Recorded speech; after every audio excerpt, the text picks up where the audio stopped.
Hey guys, it's Allison. Let's talk literary mysteries. I feel like the best literary mysteries are more than just the commercial whodunits or kind of fast-paced thrillers that we all love to read. I love those books too, but what I really love about literary mysteries is how they dive deep into the characters and use literary devices to construct these really thoughtful, nuanced stories.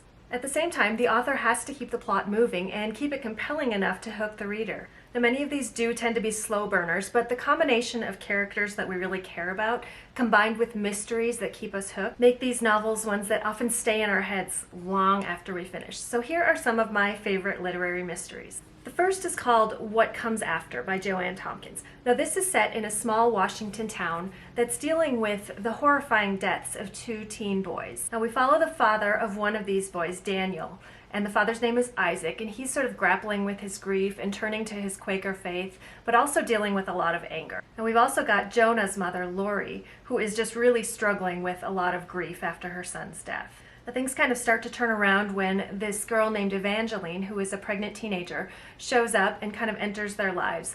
And she kind of offers this promise of, new beginnings, but also possibly answers to what might have happened, because she seems to have some connections to the boys. So there's a lot of great character development here as each character is sort of battling their own worst impulses while also trying to make connections with these other characters. And it's a mystery, but also a close examination of tragedy and grief, and it's just really a fantastic debut. There's also this wonderful dog that plays a big part in the story. I do have to note, though, that there is some violence against animals in this book, so take note of that before you decide to read it. The next book is Alias Grace by Margaret Atwood. Now, of course, Margaret Atwood is best known for The Handmaid's Tale, but she's also written a ton of other books. And one of them is Alias Grace, which is kind of a historical true crime novel. Now, it's based on the real 1843 case of Grace Marks, who was convicted of murdering her employer and another housekeeper.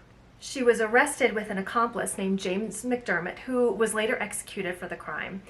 But she insists that she had no memory whatsoever of the crime. The book takes place 8 years later when a psychiatrist is meeting with Grace in hopes of exonerating her and trying to draw out those lost memories. And as he gets deeper into the case, he is kind of both repelled and drawn to her, and he's not quite sure if she's innocent or if she's just a master manipulator. I actually had mixed feelings about this book and the Netflix series, but I actually think they accompany each other pretty well, because each was more effective at certain things than others. So I'll post a link to my full review of both below, and you can check that out to see if you want to read and watch the Netflix show. The next book is Peace Like a River by Leif Enger.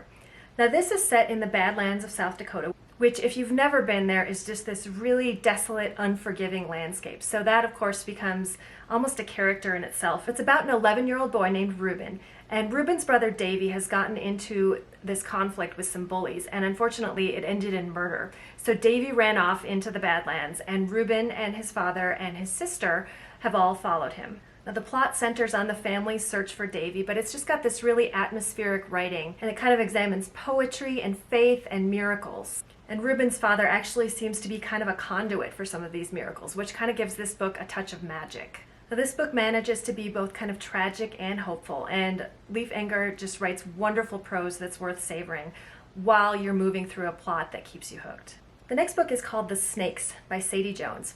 This is about a couple named Bee and Dan who decide to visit Bee's brother Alex at this hotel in France that his parents have gifted him. Alex is supposed to be renovating the hotel in order to operate it again. But when they arrive, they find him there alone. The guest book is filled with fake entries, and there are snakes in the attic. Then their parents arrive on a surprise visit, and all of these secrets that have kind of been bubbling below the surface come up and cause all kinds of tension and dysfunction in the family. Now, the title, The Snakes, is both literal and figurative. There are a lot of snakes in this book. It's kind of creepy about a dysfunctional family and the dark side of wealth. It's actually kind of a slow mover, but I did find that the ending paid off. Now, I just want to note here that if you do want a printable version of this list, I'll include a link to my website where you can subscribe and get this one, along with 30 other free printable reading lists that you can keep on hand. So go ahead and check that out after you watch the video. The next book is Miracle Creek by Angie Kim. Now, this book takes us into a courtroom after an accident in a hyperbaric chamber where a number of children were being treated for different illnesses. The chamber exploded and 2 people were killed. The book takes us through a number of people who are tied to the accident in different ways and the events leading up to it, kind of untangling secrets and lies and complex families. This is definitely a page-turner, character-driven novel. It is a little bit long, but I listened to it on audio and it holds up. It kept me hooked the whole time. The next literary mystery is We Begin at the End by Chris Whitaker. Now this is about a man named Walk, who is the chief of police in his small town in California. He spends a lot of time worrying about his childhood friends. There's Vincent, who just got out of prison for a crime that Walk actually helped get him convicted for. And then there's Star, who's kind of falling into self-destruction. Now he worries about Star, but he actually starts to worry more about her children, Duchess and Robin.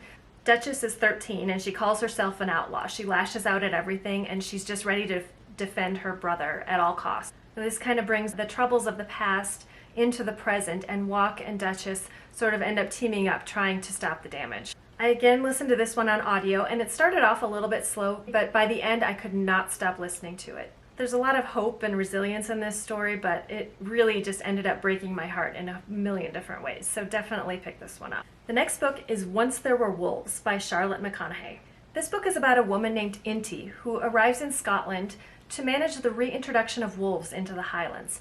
She brings her sister Aggie, who is kind of secluded because she's dealing with a lot of trauma. Inti really believes in the wolves, but she's dealing with a lot of resistance from the locals who are afraid for their safety and their livestock, and their fears actually seem kind of founded when a man ends up dead and appears to have been attacked by the wolves. Now, I absolutely loved this gorgeous, atmospheric eco-fiction novel. I love learning about wolves' ability to kind of revitalize the ecosystem. And McConaughey does a really good job of tying together the challenges of healing from abuse and trauma and healing the natural world. This was actually my very favorite book of 2021, and I hope you'll give it a read. The next book is Saving Ruby King by Catherine Adel West. This is about a girl named Ruby King whose mother was murdered in the south side of Chicago, and now she's stuck living with her violent father. And her best friend Layla is determined to save her from this life. But both Layla's and Ruby's fathers have these secrets from the past that bind their families together across the generations, and they're not revealing what they are. Her father wants it all to stay secret, but Layla can only save Ruby if she finds out the truth. This is just a fantastic debut novel that examines race and generational trauma, as well as the importance of communities. I listened to it on audio, and there are multiple narrators across the audiobook, including the church itself, which is just a really interesting construct. So definitely give that a listen. The next book is The Other Americans by Leila Lalami. This is a complicated novel focused on the hit and run of Driss Garawi, a Moroccan immigrant who was crossing the street one night near his business. It's told from multiple points of view: the investigators looking into the deaths, Driss's family, neighboring business owners, and Driss himself. And Lalami covers a whole lot of ground here, from family tensions and expectations to prejudices. This is a really subtle and nuanced story. The next book is Razorblade Tears by S.A. Cosby. Now this book is about Ike and Buddy Lee, who are two ex-cons on a mission. They have to find who killed their sons and get revenge. Now Ike and Buddy Lee are two opposites. Ike is a black man who's been on the straight and narrow for 15 years, while Buddy Lee is white, kind of redneck, and hasn't been sober a day. Their sons were married to one another, and they had a daughter that Ike and his wife are now raising. Both of the fathers struggled to accept their sons, and now they're struggling with their regrets and their grief after their death. So they're kind of determined to make up for their mistakes in the only ways that they know how. So their quest for revenge leads them back into the violent lives that they led previously, and they really slip back in comfortably. But these two characters are just unforgettable. I feel like they could have easily been drawn as sort of these endearing characters that just made some past mistakes, you know, kind of a Shawshank Redemption kind of Red character or something. But it's really clear that both of these men are extremely violent, and that's made clear in the gruesome violence of this book. I have to emphasize how gruesome this is if that bothers you. But I think that's purposeful because it's character development. These are hardened criminals who will do whatever it takes to meet their end. And I feel like this one sort of straddles the commercial and literary, which is actually kind of my reading sweet spot. It's where a lot of my favorite books lie. And the character and relationship development is so good that I had to include it here. The next book is I Have Some Questions for You by Rebecca Makkai. Now this is a book about a woman named Bodie Kane. She is a podcaster and a professor of film who's been invited back to the boarding school she attended as a teen in New Hampshire. She's not nostalgic about this boarding school. She was kind of a misfit. She didn't have very good experiences there. And on top of all that, one of her former roommates was murdered in her senior year. And the black athletic trainer on campus was convicted. When Bodhi's back on campus, she's drawn back into the mystery of what happened. And she's not entirely convinced that the person who was convicted is actually guilty. Instead, she starts to suspect that this music teacher that she thinks Thalia had an inappropriate relationship with may have had something to do with her death. So Mackay explores a whole host of themes. She's got misogyny and memory and Me Too, our fascination with true crimes, and most of all, violence against women and girls. This is already one of my favorite books of 2023, and I hope you'll give it a read.